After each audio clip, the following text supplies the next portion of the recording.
Olá pessoal, tudo bem? Nesse vídeo eu vou falar sobre a posição jurisprudencial acerca da proteção das pessoas contra o preconceito pela homofobia e pela transfobia. Vamos argumentar aqui e trazer duas decisões, uma decisão do STF e uma do STJ, tratando desse tema. Você está aqui no meu canal do YouTube, aproveita, se inscreve aqui embaixo no canal e deixa o seu like no final do vídeo, o seu comentário será sempre bem-vindo. É claro que esse tema que nós vamos tratar é um tema que desperta em algumas pessoas por questões ideológicas uma reação. Eu espero que você, nos seus comentários aqui embaixo, traga argumentos e não preconceitos. Muito bem. Quero começar aqui trazendo a seguinte situação. A Constituição da República traz mandados de criminalização, ou seja, a Constituição de 88, ela determinou ao legislador infraconstitucional que ele criasse determinados tipos penais protegendo as pessoas em determinadas circunstâncias. Entre elas está a liberdade sexual. E o legislador brasileiro não fez isso.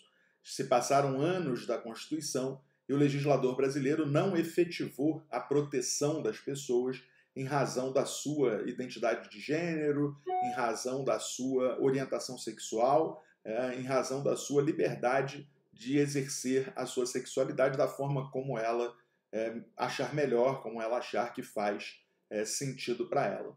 Em razão disso, o Supremo Tribunal Federal foi chamado a julgar uma ação direta de inconstitucionalidade por omissão, uma ADO, a ADO de número 26. E esse julgamento aconteceu no mês 6 de 2019.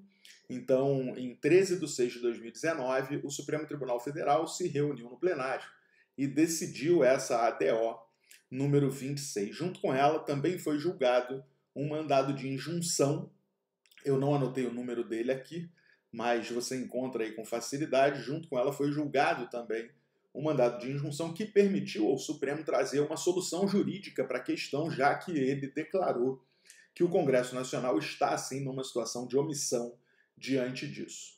Vocês sabem que a Constituição da República ela tem mandados de criminalização e o Supremo Tribunal Federal entendeu que o legislador se omitiu no que tange a esse mandado de criminalização, não criando os tipos penais que tutelem, que protejam as pessoas quanto à sua identidade de gênero ou quanto à sua orientação sexual e, portanto, o exercício da sua sexualidade. Então, o Supremo Tribunal Federal, chamado a julgar isso, decidiu nesse sentido.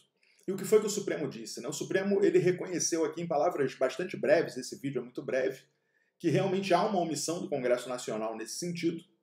Então ele declarou a inconstitucionalidade dessa omissão e conclamou o Congresso Nacional a legislar sobre o tema. Mas o Supremo não pode forçar o Congresso Nacional a legislar sobre o tema, muito menos criar uma lei sobre o tema. Então, por meio de um mandado de injunção, foi pedido ao Supremo Tribunal Federal, junto com essa ADO, que o Supremo Tribunal Federal, entendendo que realmente há uma omissão do Congresso Nacional, dissesse, então, se seria possível aplicar a Lei 7.716 de 89, que é a lei de preconceito de raça, cor, etnia, religião e origem, para as situações da chamada transfobia e da homofobia. E o Supremo Tribunal Federal ele decidiu que sim. E isso gerou muita crítica, né? Analogia em Malam Partem e tal, só que é importante entender qual foi o raciocínio feito pelo Supremo Tribunal Federal. O Supremo Tribunal Federal ele entendeu da mesma forma que já havia entendido em 2004. Em 2004, o Supremo Tribunal Federal julgou um habeas corpus aplicando a lei de racismo, mantendo, né, negou o habeas corpus, mantendo a aplicação da lei de racismo no caso de discriminação do povo judeu. Eu vou ver se eu acho esse habeas corpus aqui com facilidade. Achei. É o habeas corpus 82424. Eram livros publicados com propaganda antissemita e essa pessoa que publicou esses livros foi incursa no artigo 20 da Lei 7.716 de 89 e foi até o Supremo Tribunal Federal, via habeas corpus, dizendo que isso não poderia acontecer porque o fato de ter preconceito contra judeus não se enquadrava na ideia de raça ou de racismo. que não se tratava ali de raça, né? Que raça seria uma questão biológica e ser judeu não é uma questão biológica que poderia ser utilizada numa separação da população humana por meio de um critério racial. Então a tese de defesa trazida nesse habeas corpus era essa: olha, preconceito contra judeus não é racismo e, portanto, não pode ser aplicada a lei 7.716 de 89. E o Supremo Tribunal Federal, já naquela época, em 2004, nesse HC 82, para quem não anotou o número, 82424, é isso mesmo, 82424, o Supremo Tribunal Federal entendeu que a Lei 7.716 de 89, ela, quando trata do preconceito racial, ela deve ser interpretada, se deve interpretar o conceito de raça por um critério sociopolítico de proteção de minorias que estão, de alguma forma, sofrendo discriminação, de alguma forma sendo subjugadas. E ao entender isso, o Supremo negou o habeas corpus, determinando, portanto, que a Lei 7.716 de 89 fosse aplicada naquele caso concreto e que esse homem que escreveu esses livros fosse condenado pelo crime do artigo 20 da lei. Então ocorreu ali a condenação dele. E agora, o Supremo Tribunal Federal, em 2019, novamente é chamado a analisar a aplicação da lei de racismo para situações que, em tese, não estariam tão claras ou tão expressas na lei. E, novamente, o Supremo Tribunal Federal dá a mesma linha de interpretação que já havia dado em 2004. Desculpem. Muitas pessoas aqui disseram, agora o Supremo legislou, o Supremo criou um tipo penal e tal. Não, o Supremo se manteve atento, preso, fiel à sua posição jurisprudencial de 2004, quando a composição do tribunal, inclusive, era outra.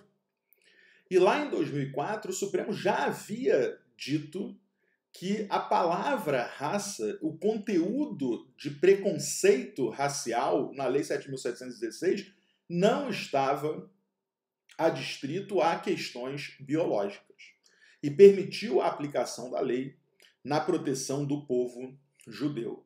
Agora o Supremo Tribunal Federal faz a mesma coisa, só que com a proteção das pessoas em razão da sua identidade de gênero e da sua orientação sexual. Então o Supremo Tribunal Federal, ele conclui que quando a lei fala em racismo, em preconceito racial ou em raça, esta lei ela deve ser aplicada de modo mais amplo do que apenas o critério biológico, sem que isso viole o princípio da legalidade, sem que isso caracterize uma analogia in malam partem.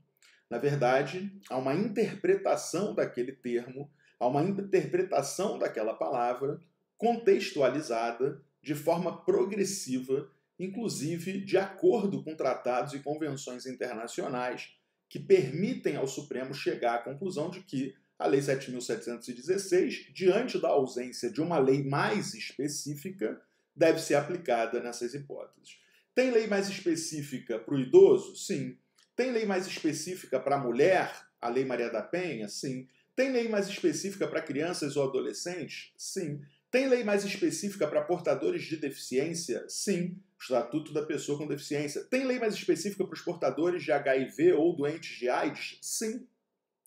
Mas não tem uma lei tratando da homofobia e da transfobia. Então a lei de racismo está sendo olhada pelo Supremo Tribunal Federal como sendo uma lei mais geral quanto à proteção de minorias contra preconceitos, contra atos de discriminação. E isso vai ser enquadrado por meio de uma interpretação progressiva, analisando o contexto histórico dentro do conceito de preconceito racial. Com essa decisão, os crimes de preconceito de raça, de cor, de etnia, religião e origem também são aplicados nas hipóteses de preconceito ou discriminação em razão de identidade ou orientação sexual. Do artigo 3º ao artigo 14 da lei, a gente está diante daqueles crimes que obstam, que impedem, que dificultam o exercício de algum direito.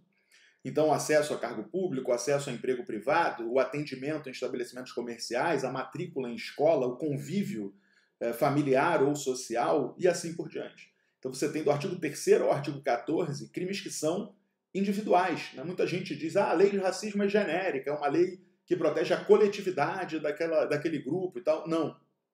Os crimes do artigo 3º ao artigo 14 têm sujeito passivo individual. Pode ser um grupo de pessoas determinadas, claro, mas não é um crime vago que tem a coletividade como sujeito passivo.